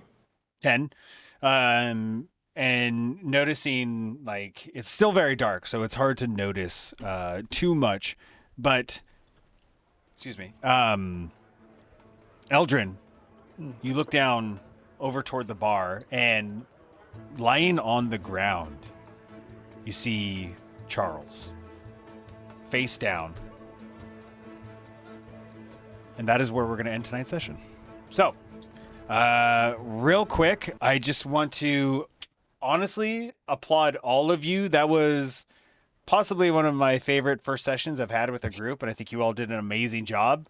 Hannah, Phil, Cyrus, thank you so much. I think that was Thank amazing. you. Yeah, that was fun. That was a good one. I didn't want to cut you off, but I had a joke after seeing him lying on the ground. Oh, no, bring it back. Let's do it. Scooby-Doo. Oof. Well, I won't have what he's having. Oh, God damn it, Phil. Could you do me a favor, though? I know your character doesn't, but could your character, like, take off their sunglasses, like CSI or some shit, as you say that? That would be amazing. Every time on the Twitch, do they hear the I think It's a split second. Yeah, It's a the split second. Discord cuts it off. Yeah. We could go over how to turn the limiter off though before next time, so we can Yeah, get that sure. on Is that there. an ocarina? Yeah. Yeah. Nice. So we're gonna pick up right there next week, right? We're all good for streaming next week. Yeah, Yes, for I will be sure. freshly returned from Philadelphia and Yeah, actually, feeling definitely. even more Bachroggy, I'm sure. But If you could let people know what you got going on, Cyrus. oh yeah, well, here, I'll drop the old mentalmisplay.com going in here. I'll be in Philadelphia for Okotoberfest this coming weekend playing Tournament Commander. Yeah, it'll be really fun. And there's a Popper event. And I might start my own Popper channel when I get back. So there might be a lot of Popper stuff going on in the near future. I'm so excited to see all the content that you and Alan are going to do at Oktoberfest because there's going to be so many amazing players and people there. Yeah. But the fact that I saw Popper was going to be popping off, no pun intended, Popping off. is so exciting you're because lame. I love Popper. Like Yeah. I'm so glad that you got me into that. I think it's such a cool format. They basically put it on there because of me too. Nick was like, "That's for you." Oh, that's awesome. I was like, "Thank you." But a bunch of people are going to play. There's at least like a dozen people already. It's probably going to Hell be the yeah. biggest of the side events. At least that's my my hope. Try to really show up. I'm bringing 3 decks so I can get 2 extra people in if needed. Nice. You gotta pop your pussy. You do. You really do. I intend to. That's awesome. Super excited for that. Hannah, is there anything you want to say to the viewers or anything? I had a great, wanna give you opportunity. great first night. You know, Nice. feeling strong, feeling good about it. Hell yeah. Super excited to play this campaign with all of you. I Especially got no we- plugs. Fair enough. I figure I don't want to just be like, all right, now we're gone or whatever. But I'm going to do that to Phil. Go fuck yourself, Phil. No, I'm joking. Phil, is there anything you want to say real quick before we get out of here? I think I'm going to raid Emma Skyward. She's doing late night streaming. Stardew Valley, yeah. But Phil, anything you'd like to say to the viewers? You are the brainchild for all this graphics that they see. No, I mean, I think, we're kind of adding a lot of stuff to the stream. Be very curious to kind of get people's feedback on kind of what works and doesn't work, or if anyone has any ideas they want to give me to steal, I can make for the stream. I'm happy to do that. So, yeah, curious to see what people think of it. Oh yeah, and that's actually a good segue to follow us on Twitter and Instagram. I've been holding off on doing a lot of Super Baka Bro stuff on Instagram just because we haven't done anything in a few weeks or so. But the next couple of weeks are going to be a lot of the stream and D&D stuff, so definitely give us a follow. And this Sunday we're going to be doing, I believe, Fortnite and talking about Marvel, man. Nice. We should play some Halo too. We should stream some Halo. Oh, we should stream some Halo. We should definitely stream some Halo. Yeah, it'd be really fun. That'd be awesome. I'd be down for some Halo. Yeah. So be on the lookout for that. Hit those follow buttons and have the notifications on so that you're aware of what's going on. So let's go ahead and start this raid. Yeah, you're so right, Cyrus. It's like, oh, it's, you never know when the hell the raid's actually going to start. But it is started? No? Nope, we're still here, it looks like. Thank you, everyone. Please be kind to yourself and others. It's a simple thing you could do to make this world a better place to live in. And we will see you next time. There it goes. Cool. That was good timing. It actually didn't. I guess I was listening to the Discord, so as far as I was concerned, the timing was perfect. I was trying to match it up. The only thing I don't like about this is I can't hear them. Can't hear her. Yeah. Do you have Twitch muted? I'm still seeing us. Yeah, Oh, why is really? it not? Yeah, It kicked me it's over. still us. Oh, it went over for me. That's weird. It's not for me, though. Okay. Even though it says we just raided. Yeah, I still see us and Curse of Strahd. I'm just gonna end the stream, embarrass myself.